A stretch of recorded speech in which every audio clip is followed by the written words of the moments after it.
जी dear viewers, तो कैसे हैं आप? उम्मीद करता हूं खैरियत से होंगे। तो आज की वीडियो में मैं आपको अपना जो मेरा ऑन ग्रिड सिस्टम है 10 किलोवाट का, इसको मैं आपको फिजिकली अपना सिस्टम दिखाऊंगा और इसके बारे में जो अहम बातें हैं जो कि आपको अपना सिस्टम लगवाते हुए ज़रूर ख्याल रखना है, वो सारी बातें भी मैं बताऊंगा। तो होपफुली ये वीडियो से आपको बहुत अहम बातें पता लगेंगी जिससे आप एक अच्छा सिस्टम लगवा पाएंगे जो आपको ज़्यादा से ज़्यादा बिजली बना के दे सकेगा। तो हम चलते हैं अपने सिस्टम की तरफ और मैं आपको अपना सिस्टम दिखाता हूँ। जी, तो जैसे कि आप ये देख सकते हैं, ये हमारे सोलर पैनल्स हैं। अच्छा, अब सोलर पैनल्स के अंदर आपने सबसे अहम जिस बात का ख्याल रखना है, मैंने जितनी भी इसके ऊपर रिसर्च की, मुझे ये समझ में आया कि अगर आप अपलिफ्ट स्ट्रक्चर लगवाने को जा रहे हैं तो आपको सिर्फ और सिर्फ गार्डर वाला स्ट्रक्चर ही लगवाना चाहिए। बहुत से लोग इसमें क्या करते हैं कि वो पाइप वाला चकोर या गोल पाइप वाला स्ट्रक्चर लगवा लेते हैं, गैल्वेनाइज स्ट्रक्चर लगवा लेते हैं, लेकिन उसमें जो फॉल्ट मैंने देखा वो फॉल्ट ये आता है कि वो अंदर से, क्योंकि हॉलो होता है, खोखला होता है, तो वक्त के साथ साथ उसको अंदर से जंग लगना शुरू हो जाता है जिसका आप कुछ भी नहीं कर पाते। इवन अगर वो गैल्वेनाइज्ड भी हो तो कुछ अरसे बाद उसको जंग लगना शुरू हो जाता है। जबकि ये गार्डर वाला जो स्ट्रक्चर है, ये क्योंकि अंदर से हॉलो नहीं होता, बिल्कुल सॉलिड होता है, और इसको आप हर कोई 1-2 साल बाद अगर पेंट करवा लें तो इसकी लाइफ भी उतनी हो सकती है जितने आपके पैनल्स की। क्योंकि आपने ये याद रखना है कि आपके जो सोलर पैनल्स है ना, इनकी लाइफ 30 साल है, तो आपका स्ट्रक्चर भी ऐसा होना चाहिए ना जो सोलर पैनल की लाइफ के साथ चल सके। तो वो स्ट्रक्चर मेरी तमाम रिसर्च के मुताबिक गार्डर का स्ट्रक्चर है, तो आपको जरूर गार्डर का ही स्ट्रक्चर लगवाना चाहिए।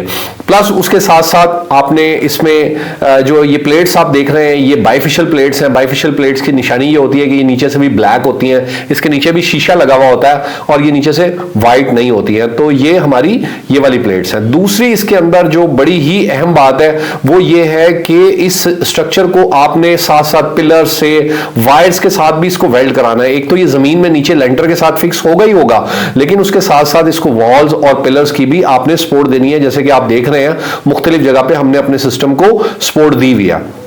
इसके साथ साथ एक और अहम बात जिसका आपको ख्याल रखना है वो है इसका टिल्टेड एंगल, कि इसका टिल्टेड एंगल कितना होना चाहिए। अब जैसा कि आप देख रहे हैं, ये जो मेरे सिस्टम है इसका टिल्टेड एंगल ये 7 फीट की हाइट से शुरू होता है और 14 फीट की हाइट तक जाता है। अच्छा, मैंने इसको इतना ऊंचा क्यों रखवाया? क्योंकि मेरा ये वाटर टैंक था, इसका साया आता था, तो इसलिए मैंने इसको 7 फीट से शुरू किया और ये 14 फीट तक गया।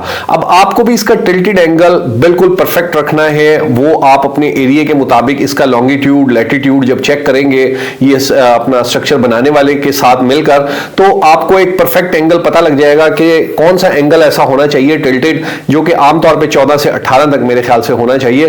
तो 14 से 18 अगर आपका जो है इसका एंगल होगा तो ये आपको सर्दी और गर्मी दोनों मौसमों में बेहतरीन जो है यूनिट्स प्रोड्यूस करके देगा। प्लस इसके साथ साथ ये अगर इसका टिल्टेड एंगल सही हो तो इसका फायदा ये होता है कि जब बारिशें होती हैं तो ये एक तरह से आपके पैनल्स भी बड़ी आसानी से काफी हद तक, किसी हद तक साफ हो जाते हैं और बेहतर प्रोडक्शन जो है स्टार्ट कर देते हैं। तो टिल्टेड एंगल भी बहुत ज्यादा इंपॉर्टेंट है बिजली की प्रोडक्शन में। और इसके साथ साथ सन फेसिंग जो है वो सही तौर पर हो, साउथ फेसिंग है हमारी, तो अगर आपकी सन फेसिंग सही है, अगर आपका टिल्टेड एंगल सही है, तो आप बेहतरीन जो है ना इससे प्रोडक्शन जो है वो ले सकते हैं। एक और अहम चीज जो लोग गलती करते हैं कि जो लाइटिंग अरेस्टर लगा हुआ होता है वो बिल्कुल अपना जो ये स्ट्रक्चर है इसके साथ ही वेल्ड करा देते हैं। लेकिन आपने कोशिश ये करनी है कि जो आप अगर लाइटिंग अरेस्टर लगवा रहे हैं, जो कि मैं रिकमेंड करूंगा कि अगर आपका 10 किलोवाट का सिस्टम है तो जरूर लगवाएं, तो आपने एटलीस्ट 10 फीट की दूरी के ऊपर आपने अपना जो है ना लाइटिंग अरेस्टर लगवाना है। उसकी वजह क्या है कि लाइटिंग अरेस्टर का काम क्या है कि खुदा ना खास्ता कभी बिजली गिरे तो वो उसको अट्रैक्ट करे और जमीन के नीचे ले जाए, आपने जो बोरिंग कराई हुई है। लेकिन ये उसी सूरत में हो पाएगा जब ये सही तौर पर लाइटिंग अरेस्टर इससे दूर लगा हुआ होगा। तो इस बात का भी आपने बहुत ज्यादा ख्याल रखना है। अच्छा जी, तो अब हम आ गए अपने इन्वर्टर की तरफ। ये यहाँ पे हमारा इन्वर्टर लगा हुआ है। अब यहाँ मैंने आपको क्या दिखाना है, देखिए ये मैंने अपनी लॉबी में लगवाया है। अच्छा, और लॉबी में क्यों लगवाया है कि यहाँ पर गर्मी बहुत ज्यादा नहीं है, यहाँ पे ह्यूमिडिटी नहीं है, यहाँ पर डस्ट नहीं है, ये बड़ा ही सिक्योर सा इन्वायरमेंट है। हालांकि ये जो इन्वर्टर होते हैं ये IP65 होते हैं, यानी ये गर्मी, ह्यूमिडिटी, डस्ट का मुकाबला करने के लिए बने हैं।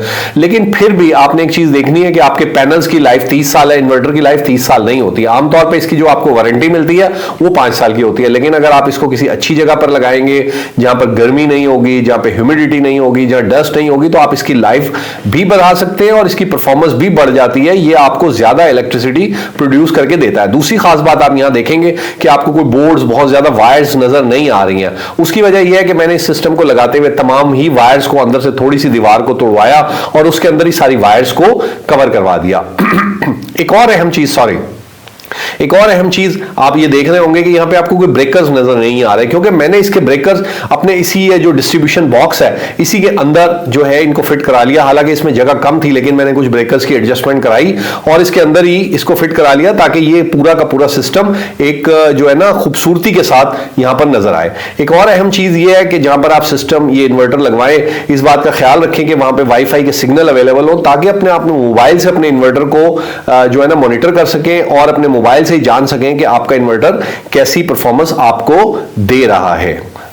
अच्छा जी, अब हम ये आ गए हैं उस जगह पर जहां पे हमारी बोरिंग हुई हुई है और यहां पर मैंने आपको क्या दिखाना था, सिर्फ ये आपको मैंने ये बोरिंग दिखानी थी। इसके अंदर दो खास बातें हैं। पहली बात तो आप ये देखें, ये नीचे बोरिंग हुई हुई है और इसके ऊपर मैंने इस तरह से जाली लगवा लिया।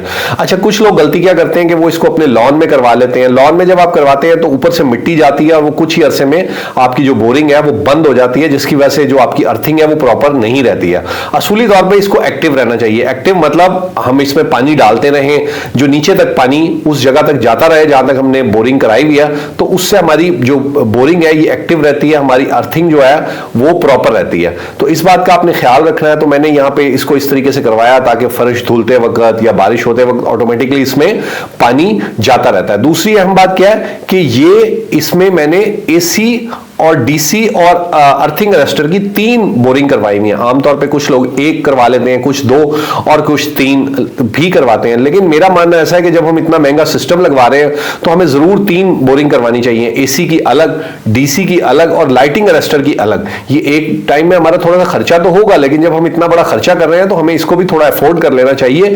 ये हमारे सिस्टम की लाइफ के लिए और लॉन्ग टर्म में वो सही चलता रहे और कोई प्रॉब्लम ना करे, उसके लिए ये चीज भी बहुत ज्यादा जरूरी है। तो आप इस बात का ख्याल रखें और कोशिश करें कि आप 3 ही बोरिंग करवा लें, एक एसी, एक डीसी और तीसरी लाइटिंग अरेस्टर की। अच्छा जी, अब ये आ गया हमारा वो जगह जहां पे हमारा ग्रीन मीटर लगा हुआ है। तो यहां पे मैंने आपको क्या दिखाना है कि ये जो हमारा ग्रीन मीटर लगा हुआ है, इसके नीचे आप देख रहे हैं ये काफी बड़े साइज का ब्रेकर लगा हुआ है। ये ब्रेकर आपके सिस्टम की लाइफ लाइन है। आप इस बात को समझिएगा। अगर खुदा न खास्ता आपके सिस्टम में कभी भी कोई इन्वर्टर का, पैनल्स की तरफ से, मीटर की तरफ से प्रॉब्लम आए, तो यही वो ब्रेकर है जो आपके पूरे सिस्टम को बंद करके उसका नुकसान होने से बचा लेगा। तो इसको भी आपने मेक श्योर करना है कि जब आप ये सिस्टम लगाएं तो यहां पर आपका मेन ब्रेकर जरूर लगा हुआ हो। जी जनाब, तो होपफुली आपको जो मैंने सिस्टम के बारे में बातें बताई हैं ये आपके लिए मददगार साबित होंगी। अगर आपको वीडियो अच्छी लगे तो जरूर अपने दोस्तों और साथियों से शेयर कीजिएगा और चैनल को सब्सक्राइब भी जरूर कीजिएगा। Thank you very much. Allah Hafiz.